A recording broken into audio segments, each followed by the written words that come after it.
This is VSiN PrimeTime. Live from the Circus Sportsbook in downtown Las Vegas on VSiN, the sports betting network.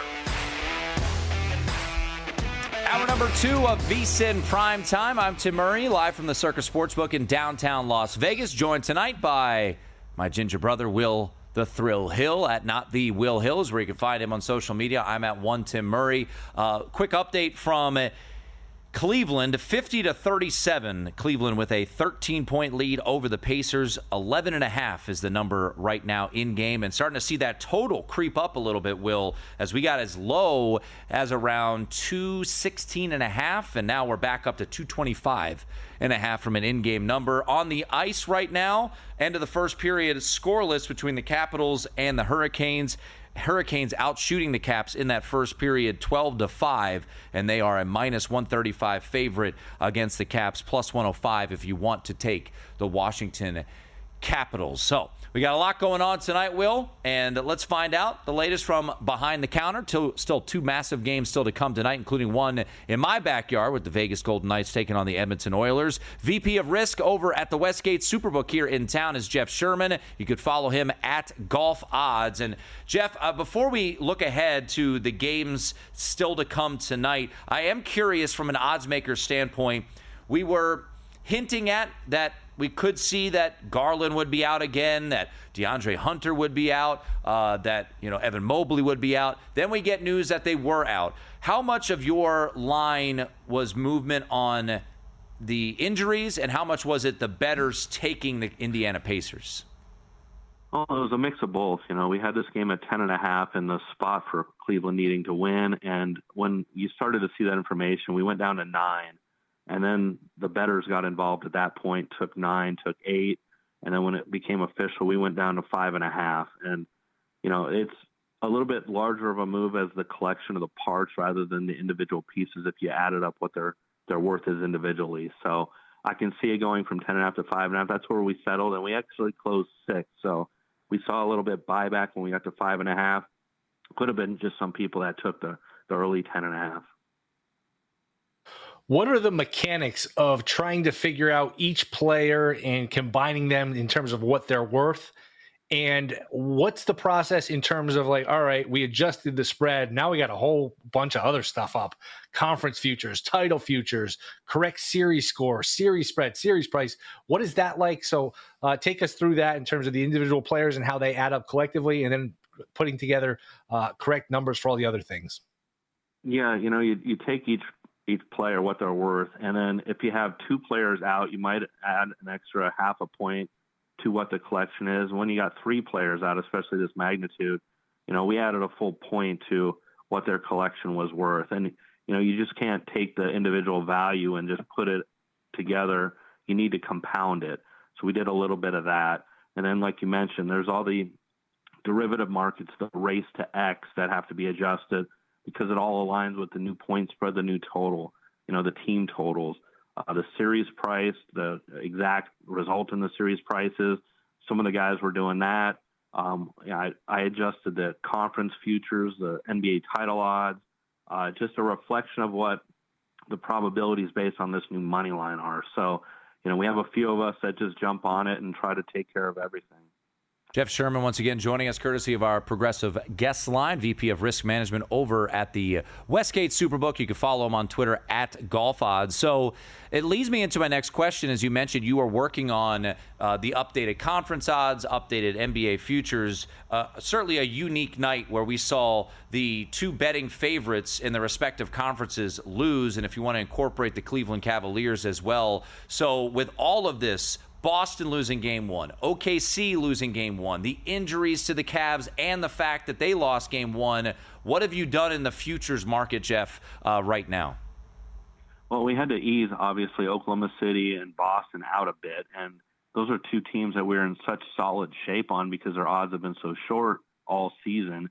And now you're starting to see a lot more support from the betting public on these other teams that they feel might be live after what they just saw on the court. So even though we made adjustments on the Nuggets, the Timberwolves beating the Lakers, the Pacers was what they did at Cleveland, you still see the support show up. So now you're seeing a lot of these teams bunched a lot lower odds than we've seen all season. Some of these teams you were finding 80 to 100 to 1 for a large part of the season. Now we're getting the support here with what they're doing on the court at 16 to 20 to 1. The other game tonight, Timberwolves and Warriors. Timberwolves are pretty healthy, 6.5, 7-point favorite. What do you make of this game? Where has the action been? It's been supported on the Minnesota side. We tried to stay high on this side. I thought this was going to be like what we saw in the Oklahoma City Denver game, what I expected, and it didn't hold to fruition about a game 7 with a quick turnaround with just one day off. So when we priced this game, it pretty much came out 5 on the market. I laid 5 myself. We opened at 5.5 and just tried to stay above on that side because you have a bit of an older Golden State team with a short turnaround off their game 7 against Houston, against a rested Minnesota team. So far, it hasn't worked out like that in the first 3 games we've seen in game 1s, but I still think that 5 was a bit short on this number here, given the situation. And that's what we've seen in the betting response now that we're up to 6.5. Jeff Sherman joining us once again. So, Jeff, as we look ahead to tomorrow, we've seen this zigzag theory come home in droves so far in this postseason. I believe hitting at about a 67% clip. The team who loses ends up covering the next game. Boston, New York, Denver, Oklahoma City. I guess I'll ask more of an open-ended question for you. Which team are you more concerned about? And is Boston or Oklahoma City? Are you confident that they take care of business? How do you look at those two teams that were, shockingly beat last night? Well, I'd be a little bit more concerned about Oklahoma City. I think Boston was just really inefficient with their shot selection. We saw how many threes that they missed, and I definitely expect a bounce back from Boston. We're the highest on the market at 11 right now in response to that. I'm a little bit surprised the Thunder being 11. I know, like you said, zigzag spot, but the way Denver's been playing lately, and you thought that would have been the spot in game 1 coming off their game 7, and usually it would go lower than that, but because of the zigzag, it's higher. But now Denver is right on par with these guys. Now it's a little bit higher. I thought 11.5 was a bit too high. You're seeing a lot of 11s right now, which is a little bit steep. So you're really, really paying a tax in both games, but I think more so in the Thunder game. What is it like when the favorite loses game 1 in terms of adjusting the series price? Is it very mechanical where we know, hey, if Boston loses game 1, we move it to X? Or is it more art than science and there's some eye test that comes in play? Yeah, I mean, there's a bit of a formula to it, and it usually gets sliced in half or whatever the odds that we had up prior. So, usually minus 700 will go down to minus 350. Then you kind of just tweak based on that, on where you've seen the action and where you expect the action to come in. So just as a guideline, that's what we usually do is it gets cut in half. Jeff, when you look at Boston, I want to circle back to them because, I laid minus 2.5 on a series spread prior to the series. In that third quarter, I was looking at Will, and I'm saying, all right, I feel pretty good, up 20, feel decent here. And then, of course, they decide to blow said 20-point lead and lose to the Knicks. I still have rather strong confidence that the Celtics win this series. I don't know if it'll happen in 5 now, but what do you make of the Celtics? Was it just one bad performance? Would you look to lay it? Would you look to take them on a series spread? How would you look to potentially attack the Boston Celtics against the Knicks moving forward? Yeah, I mean, I think this is you're getting a nice price now. If you had looked to bet them before the series, now you're getting a real nice price on them. And, we saw what they did to them during the regular season, and they were handling their business in game 1 until, it just got away in that run that New York had. But I still expect Boston to come through here at the end. And, I think it's a time if you're looking for the Celtics support to jump on them now with the series price. Anything in the NHL noteworthy in terms of action you're getting, futures, Conn Smythe, or series prices? We're actually getting a lot of support on the Oilers tonight against the Knights. People think it's a little bit steep of a price, and I know there's a lot of talk about Edmonton with what they did to the Kings towards the end of their series, thinking they might be back in their Stanley Cup form. But right now, surprisingly, a little bit more Edmonton support against the Knights. How are you guys shaping up in a futures market right now in the NHL? Well, I'll tell you, we don't need the Golden Knights, just like we don't. It's like that every season. It's the Lakers and Knights we definitely don't need. So right now it's the Knights remaining. But a few of the other teams, they had such short odds all season that we're in good shape on them, Toronto, Florida. So In Dallas, they didn't get too much action at the end of the season, the way they ended the season. So it was, that kind of allowed us to build that up a bit. Jeff Sherman once again hanging with us, courtesy of our progressive guest line. You are the golf guy at Golf Odds on Twitter. So before we let you run, we'll talk more about it next week. But any early action on the PGA down at Quail Hollow, which will start a week from Thursday? Well, so far our book needs anyone but Rory or Scotty. We've taken some $9,000 and $10,000 wagers on those two, and Scotty leads away at 9-2, Rory at 5-1. And everyone else at this time we're in a good position on. So we keep raising the odds on everyone else, and I think you're going to see that over the next week and a half. Is if it doesn't show up on these guys, we're going to keep bumping them up to try to entice that. And, with our positions right now, we'll have some long odds on some of the guys. He is Jeff Sherman, VP of Risk Management over at the Westgate Superbook, joins us on Tuesdays. Jeff, always appreciate it. We'll talk to you soon. Okay, thanks, guys. There he is, Jeff Sherman. Thanks, Jeff. Giving us the latest from behind the counter over at the Westgate Superbook.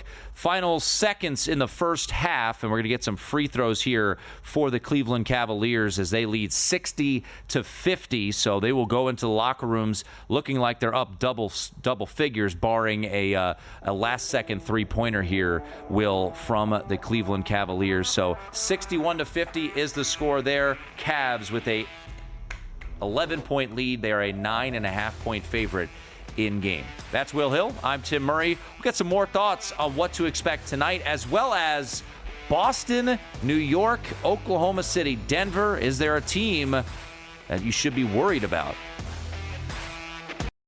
If your job at a healthcare facility includes disinfecting against viruses, you know prevention is the best medicine. And maintaining healthy spaces starts with a healthy cleaning routine. Grainger's world-class supply chain helps ensure you have the quality products you need when you need them. From disinfectants and cleaning supplies to personal protective equipment, so you can help deliver a clean bill of health. Call 1-800-GRAINGER, click Grainger.com, or just stop by. Grainger, for the ones who get it done.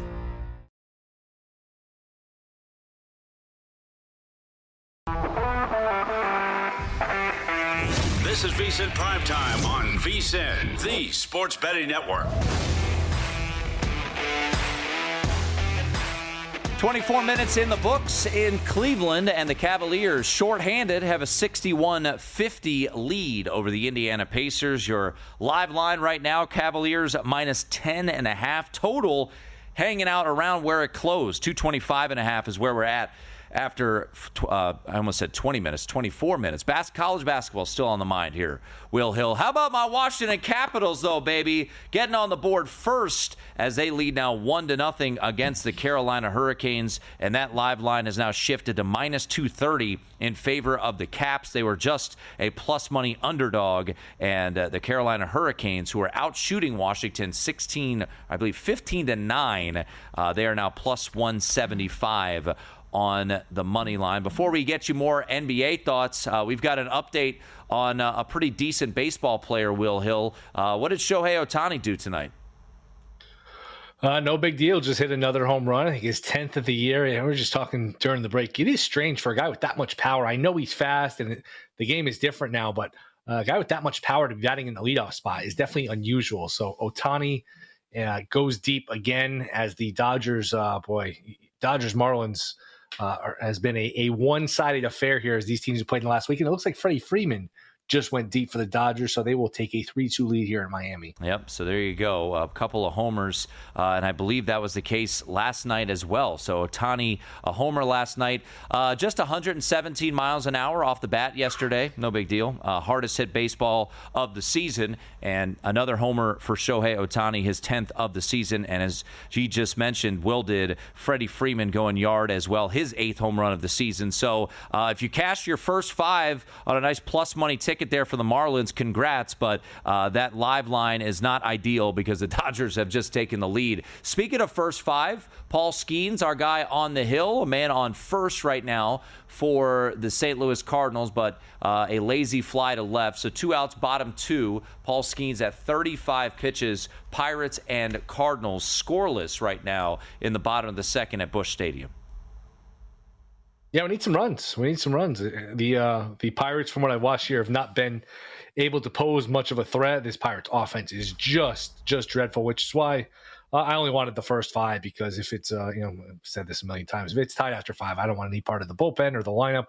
To me, this is totally bet on Skeens, which you could say should have just bet Cardinals team total under in the first 5. That's probably a fair point. So Liberatore has thrown the ball well for the Cardinals tonight and really all season. He's 96, 97. He's got a good curveball. So going to need a run or two, obviously, to cash this one. So hopefully we can get out of this and get to work here with the bats with the Pirates. Yeah, it's kind of funny. Baseball, just a sport that tends to not to make a ton of sense, right? So earlier today, because yesterday Washington and Cleveland were rained out, they had a doubleheader. Game 1, 10-9 final. Washington beats Cleveland a total of 24 hits combined, 19 runs. Right now, Will, as I watch it in studio, top 6. The Guardians and Nationals have combined for 3 hits and no runs through 6 innings. So 19 runs on 24 hits just earlier in the day, and now scoreless through 5 innings and in the 6th right now between the Guardians and the Nationals. The Padres off to a 2-0 lead right now over the Yankees. And last night we were watching live on the air as Devin Williams came in. He struggled in that one, and now we find the Yankees down 2-0 here to the San Diego Padres. The Padres, with the win last night, have now won 6 in a row heading into tonight, and they lead 2-0. Yeah, Padres have a good team. Starting to get some of these hitters back. Merrill, some of these other guys, Lockridge have slowly gotten back here. Their bullpen is outstanding. So that was crazy. I watched some of the end of that. I think the game ended after we went off the air. And that was, or maybe they coincided, but that was absolutely pouring for most of the game. Oh, really my gosh, dangerous. yeah. You got guys throwing 100 miles an hour. Yeah. Boy, if I'm a hitter, I want no part of facing some of these guys throwing 100 where all it does is slip out of his hand, and I'm in a lot of trouble as a hitter. So, yeah, they snuck that one in. Padres win, and now Padres with a quick lead here, Yankee Stadium, trying to get revenge for the '98 World Series. All right, so what's that was a sweep, right? Yes, all 4. Oh, Aaron Judge, all rise, just went yard. He's pretty good, huh? Not bad. Not a bad player. 12th home run of the season. Aaron Judge batting a decent .415 right now for the New York Yankees. So just like that, the lead cut in half. I thought you were going to go with the Michael King revenge game as opposed to the 1998 World Series revenge. A lot of revenge spots. Trent Grisham, Padres trying to get Padres revenge here. So yeah, a lot at stake, a lot of rivalries here. And I was saying this, I think, one of the other days. I miss when Interleague was just a couple weeks out of the year. It was special. The leagues had different rules. Now that it's every day, it's just sort of more. It's not special anymore. It's not fun anymore. It used to be really fun. It used to be really different over the course of a long baseball season where you play the same teams, same routine. It was a fun change up. Now with the unbalanced leagues, you get it every day. It's just not the same.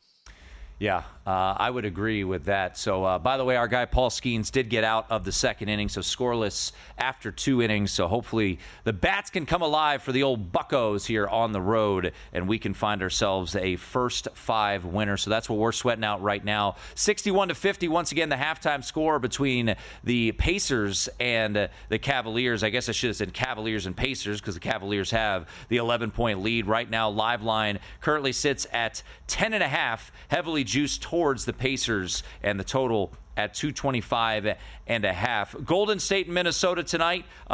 We just heard from Jeff Sherman. He actually laid the 5 with the Minnesota Timberwolves. He felt like that number was a little cheap, and right now you're sitting at 6.5 there. So did Jeff sway you at all, or you still have your mindset that this would be Warriors or pass here for you? I hate being so non-committal. I am non-committal on this one. I think I would take the points if anything. I haven't bet it though.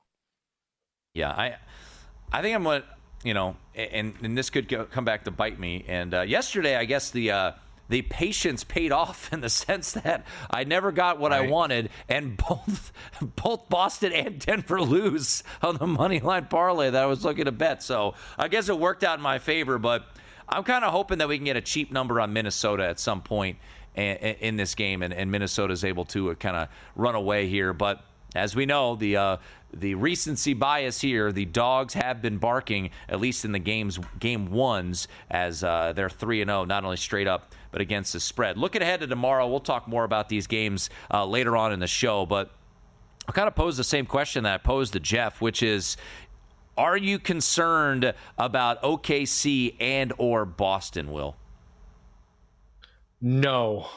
I think if I were to be concerned about one of them more, I guess I would go with Boston, just because, and it's tough because when we're doing the show, we're paying attention to everything, but we're not really focused on everything. I didn't realize what a non-factor Porzingis was, where he didn't play the second half.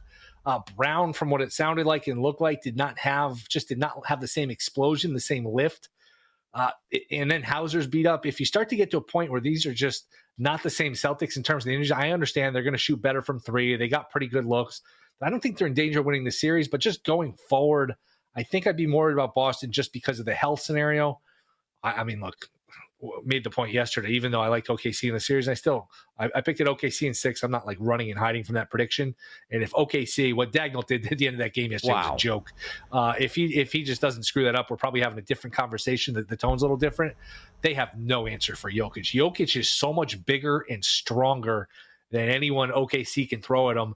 And for all of this depth, all these pieces that OKC has, they can't really rebound. They don't have a dominant rebounder. So Jokic is probably going to carry them to another win, if not more. But I think ultimately both of these teams get home. I mean, I was just thinking about it.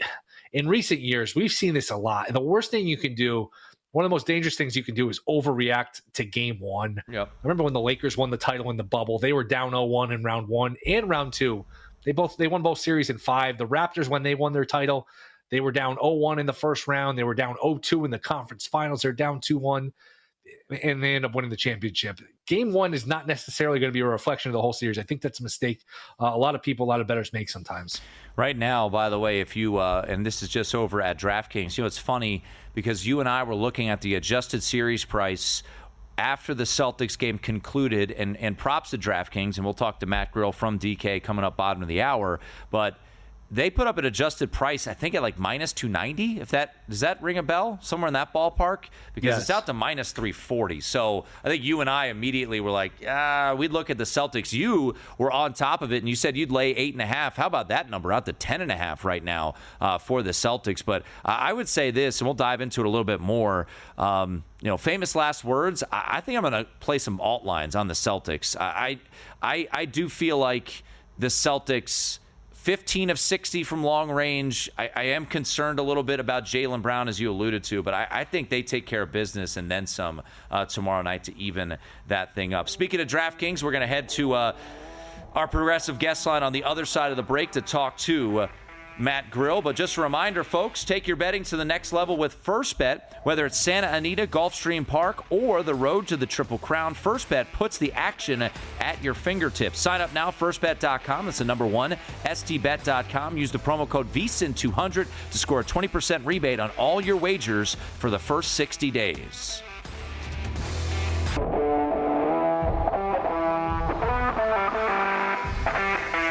This is VSiN PrimeTime on VSiN, the Sports Betting Network. It is VSiN PrimeTime here on this busy Tuesday night. That's Will Hill. I'm Tim Murray. I'm live here at the Circus Sportsbook in downtown Vegas. Will, in parts unknown, in Connecticut somewhere. 63-52, the score right now in Cleveland. Second half just underway. Live line right now at DraftKings has the Cavaliers still as a 10.5-point favorite. We got a game on the ice right now. Capitals out to a 1-0 lead over the Carolina Hurricanes. They've been outshot 18-9, but they are minus 220 on the money line with that 1-0 lead over the Carolina Hurricanes. All right, let's head to our progressive guest line and go behind the counter for the second time this hour. Bring in Matt Grill from DraftKings Sportsbook. He joins us right now, courtesy of our progressive guest line. Let's start with a little hockey. What did you guys see for Hurricanes and Caps, and what are you seeing for Edmonton and VGK tonight? That one puck drop around 9:40. Yeah, hey guys, thanks for having me on, and continue on about week 3 here of we have playoff games every night. Two or three in each league. Between hockey and basketball, so no shortage of action. And the Carolina and Caps game, bettors have kind of preferred the Caps. I think some people may be a little bit surprised to see them as the home dog here. The Canes were our Stanley Cup favorite coming in tonight. So I think just with the records kind of being reversed, some people are surprised with that. So we're definitely going to be rooting for the Canes here. And in the later game, pretty split action between the Oilers and the Knights. So, lots of money on the over. That has shifted about 40 cents since the openers towards juice 6.5 over now. So, the Knights, though, I think, Edmonton, the last time we went in the playoffs, the Knights took them down in 6 2 years ago. So I think this is a team that the Oilers don't want to face in VGK. Maybe I'm a little biased with the hometown bias built in their guys, but again, it should be a great series, and I think the Knights can kind of quell that toward a bit in these Oilers games. Matt, in terms of the futures market, has there been a team that bettors have fallen in love with? We don't really have a Cinderella this postseason in hockey like past years, but is there a team where that you're really hoping doesn't win the title when it comes to the NHL? Yeah, in the NHL, guys, it's so wide open. I can't really remember where it's been down to down to 8 teams, and I think the longest favorite before the second round started was like 10-1. Kind of the Jets and the Caps were tied as like the longest favorite. So, not a huge liability on really any of the teams too much going into the playoffs right now or where we currently stand. So it's just wide open, and we'll kind of see if one of these teams emerges as a team we're either rooting on or rooting against.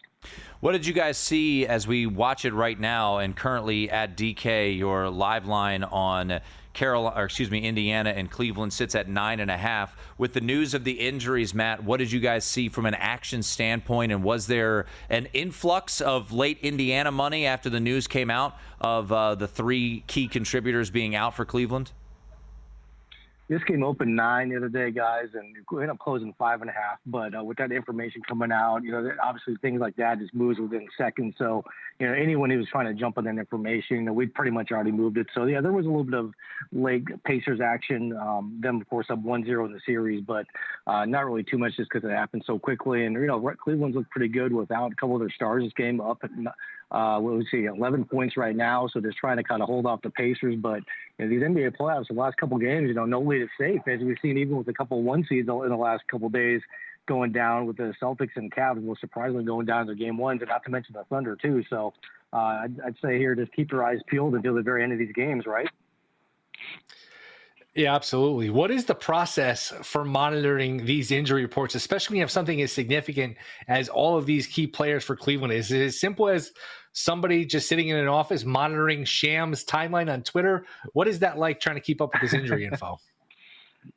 Yeah, great question, guys. And we got lots of traders in the room who are monitoring many, many different Twitter accounts and team accounts, and also just kind of the bets that are coming in, so we can kind of just see if something starts happening. We might see a little quick influx of bets come in on our ticker. So, this stuff doesn't stay a secret for very long at all, guys. With lots of eyes on us now, and information just travels so quickly. So you really, really, really gotta jump in these things to kind of get ahead of the books at this point in time in the industry.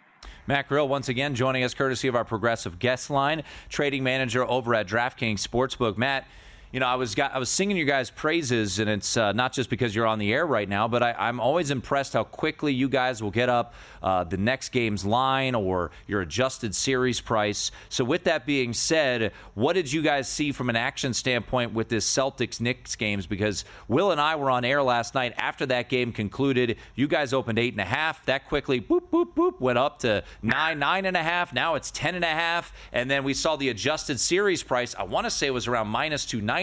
That's now out to minus 340. So have you been hit with a lot of Boston money after that Knicks loss, or they lost to the Knicks last night?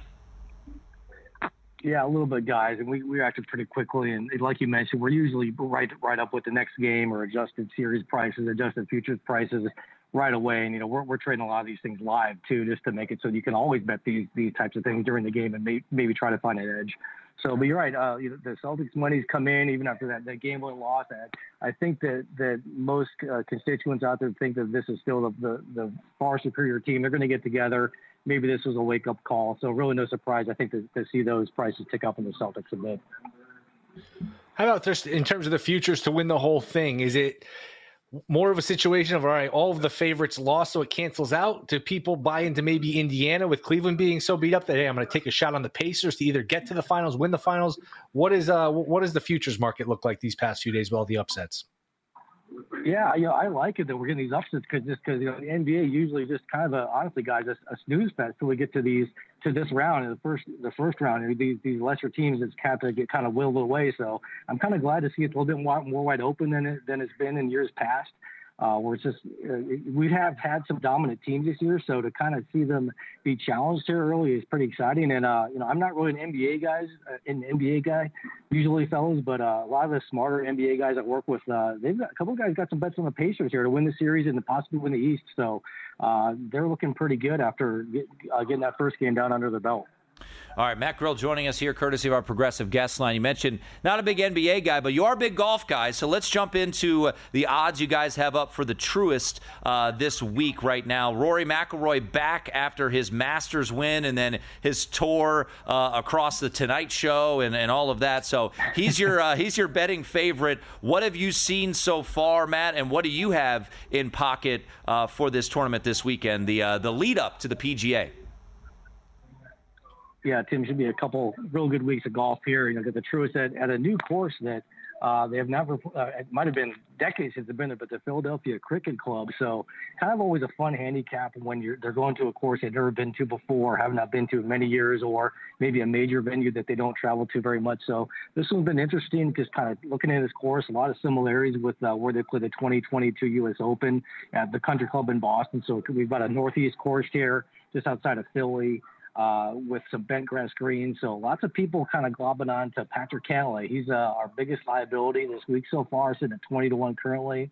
And Jordan Spieth with, everyone just wants this guy to win so bad. He's going to be going for the career Grand Slam next week, but he's also a pretty big liability for us this week. He's definitely showed some flashes this year, so starting to get things back together after the wrist injury. He's sitting at 25-1. Daniel Berger, another kind of dark horse pick who's been really solid this year, sitting there at 40-1 this week. Taking some bets on him.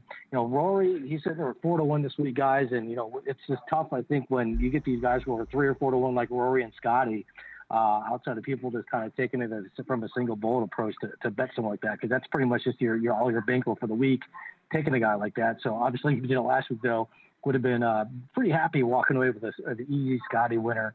So right now, not too many bets on Rory. I think he's kind of just more using this as a tune-up again to get ready for next week. And of course, he's dominated in Quail Hall for the PGA Championship. And guys, as far as my pocket this week, it's a little light. I'm kind of just a little bit behind this week and just taking my time with looking at a course I don't usually go to. So I'm just trying to read everything I can and kind of adjust some of my numbers. I think I'm kind of agreeing with the general consensus of all with Patrick Cantlay. He looks like a really good pick, having a lot of wins in the area. This is his best surface to putt on. Guys, due for a win. Hasn't won in a long time. Another one, Colin Morikawa. They're looking pretty good this week, kind of at the tops of a lot of people's models. Another one who's just, overdue for another win, has been probably the third best golfer on tour this year by a long shot, right behind Scotty and Rory. So I think those are two solid picks at the top of the board. And, the long shots don't really win these limited field events. So you want to look at toward the top of the board in these elevated PGA Tour events. Well, Matt, you just let me know that you have now put up all of the Power 4 teams' win totals, and they're parlayable as long as they don't play each other. So we're going to do this. We're gonna call on you next week. We're going to get you on the podcast. We're going to go in-depth on those and what we've seen so far from an action standpoint. But always appreciate the insight, man, and we'll talk to you soon. Thanks, guys. Yeah, really excited for the off-season and early season college football markets going up soon. There he is, Matt Grill. Thanks, Matt. Win totals already out. Speaking of wins, the Cleveland Cavaliers getting closer, up now 79-60, trying to even up this series there in Cleveland. That's Will Hill. I'm Tim Murray. Much more to come, including some thoughts on Minnesota and Golden State Game 1 tonight in the Twin Cities.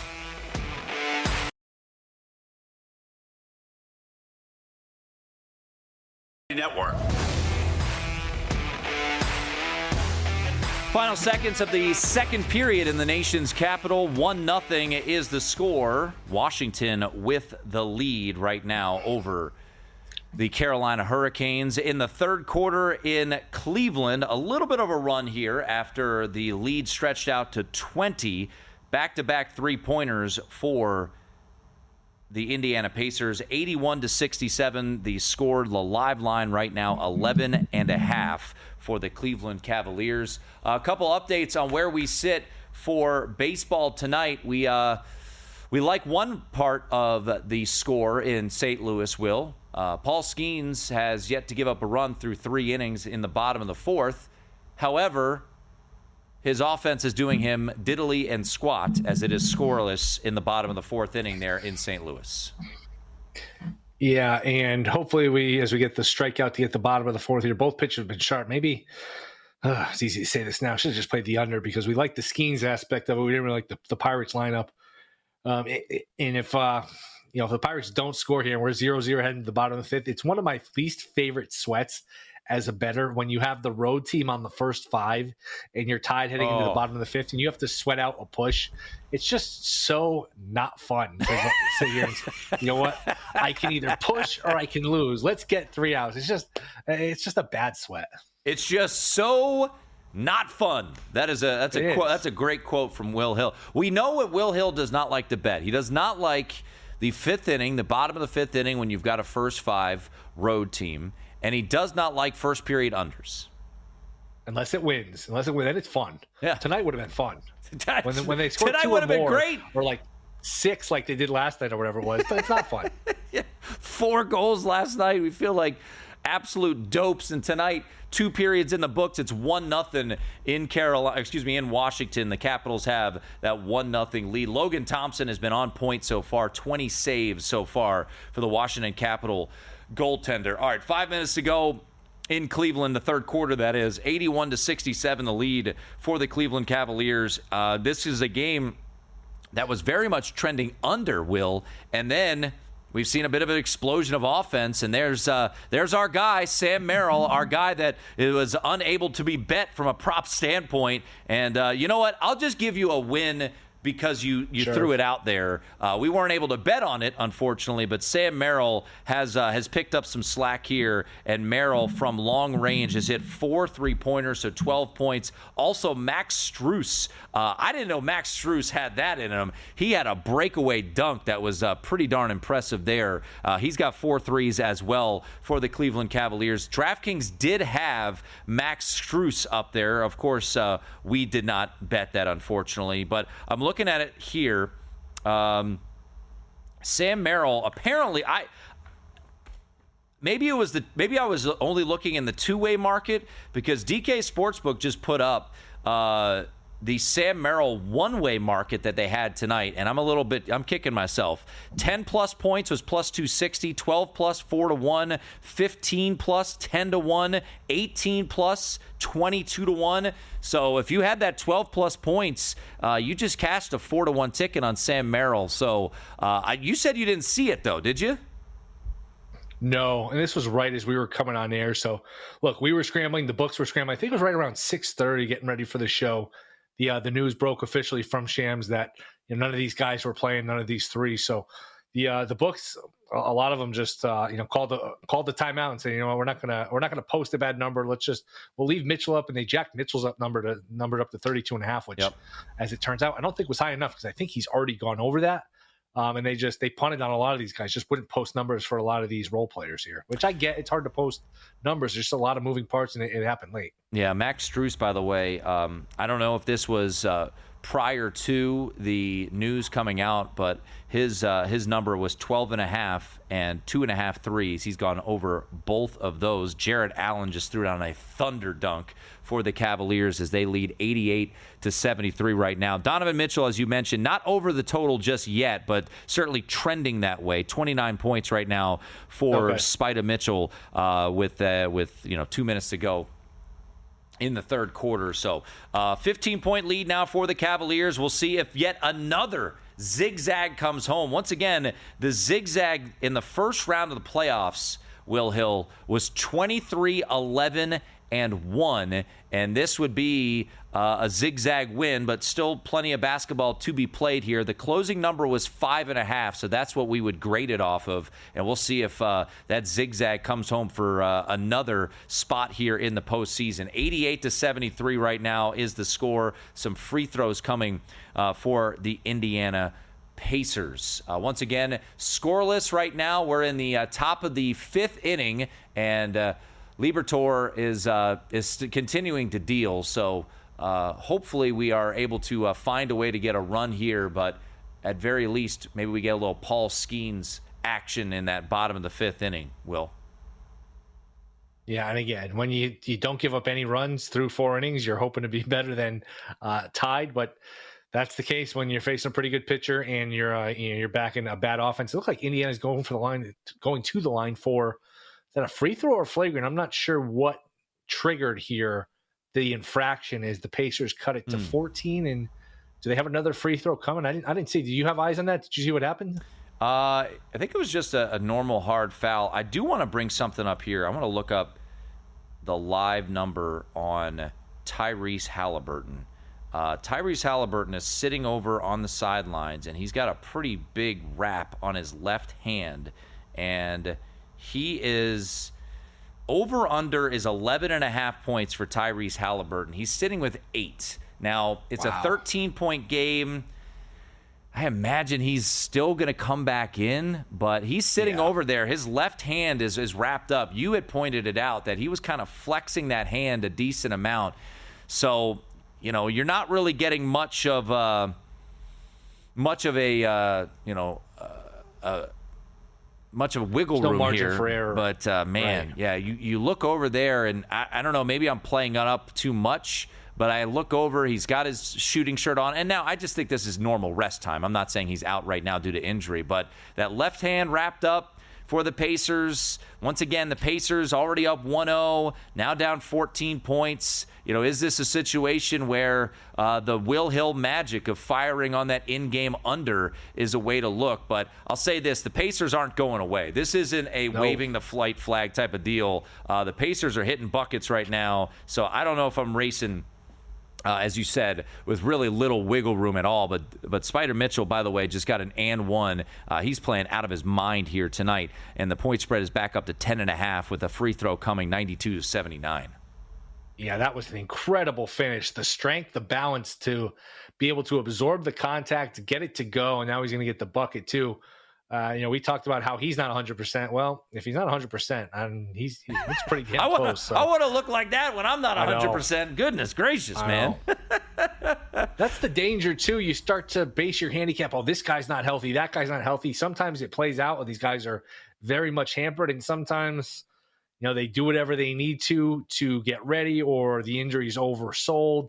I'm not saying some of these guys milk it, but maybe some of these guys milk it, and the adrenaline takes over, if nothing else, and they can kind of mask the injury, at least on offense, where they can still do what they need to do. And sometimes these injuries, depending on what part of the body it is, on defense, where you can't move as good laterally, but you can still jump, you can still shoot. So it's hard sometimes to really wrap your arms around these injuries and what they mean.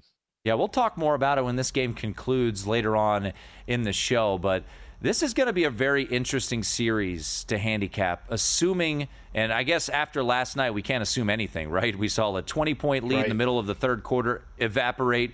We saw a double-digit lead evaporate from the Oklahoma City Thunder. So, but if Cleveland is able to hold on to win this one, I think this is a pretty interesting handicap. When you look at Game 3, what's that number going to post, especially with the uncertainty of the injuries? We got an update. Shohei Ohtani, that guy's decent. RBI double, so the Dodgers have tied things up down in Miami. So a homer and an RBI double for Shohei Ohtani tonight. Will 4-4 top of the 7th inning there. And unfortunately, the best we can do now in St. Louis is going to be a push, as they let us down. No runs in the top of the 5th inning. I'm not even going to watch. I'll check the scoring again in like 5 or 10 minutes, and hopefully we get our money back. I'm frustrated.